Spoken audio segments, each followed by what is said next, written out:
मला असं वाटतं की ही प्रारूप या रचना जी आहे ती 2017ची कॉपी पेस्ट आहे. तशीच्या तशी अधिकाऱ्यांनी नेत्यांनी कुठलीही मेहनत न करता तशीच्या तशी सादर केलेली आहे. कारण वॉर्ड नंबर पण तेच आहेत, रचना पण तेच आहेत, रस्ते पण तेच आहेत. खरं तर अपेक्षित होतं की घोडबंदरला नगरसेवक वाढतील, पण ज्या पद्धतीने घोडबंदर मागच्या काही वर्षात वाढलेला आहे, नवीन कॉम्प्लेक्स आल्या, नवीन सोसायटी आल्या, पण त्यात कुठल्याही प्रकारचा बदल केला गेलेला नाहीये.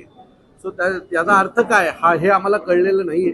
आणि आता वॉर्ड रचना त्याच आहेत, संख्या तेवढीच आहे नगरसेवकांची, रस्ते तेच आहेत, सोसायट्या पण तेच आहेत, मतपेट्या पण त्याच ठेवू नका एवढं उपकार करा आमच्यावर.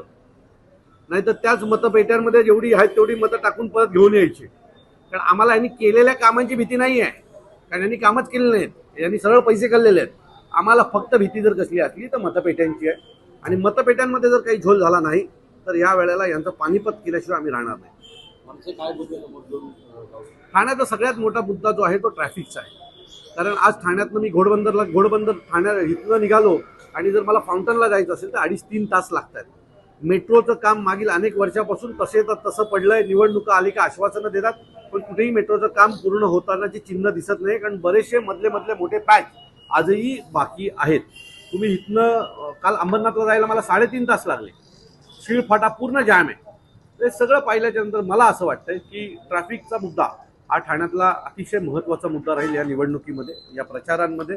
त्याचप्रमाणे पाण्याचं धरण घेणार होतं, ते आज सगळ्यात आलं नाही.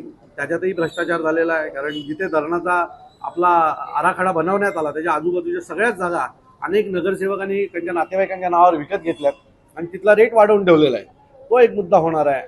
ठाण्यातल्या भ्रष्टाचाराचा मुद्दा आहे. कारण नगरसेवक नसल्यामुळे ज्या पद्धतीने निधी वाटण्यात आला आणि त्या निधींचा जर उपयोग काय करण्यात आला जर तुम्ही बघाल तर त्याचा उपयोग हा जुनं काम तोडणं, नवीन काम करणं याच्यातच करण्यात आलेला आहे. तो ही सगळी अनेक मुद्दे आहेत, ती आम्ही समोर घेऊन जाऊ. लोकांमध्ये शिवसेनेच्या बीजेपीच्या नगरसेवकांच्या बाबतीमध्ये प्रचंड राग आहे. लोकांना राग काढायला 5 वर्षातून एकदा संधी मिळते, परंतु यावेळेला 8 वर्षे ती संधी मिळालेली नाहीये. आणि त्यामुळे लोक यावेळेला त्या नगरसेवकांना त्यांची जागा दाखवल्याशिवाय राहणार.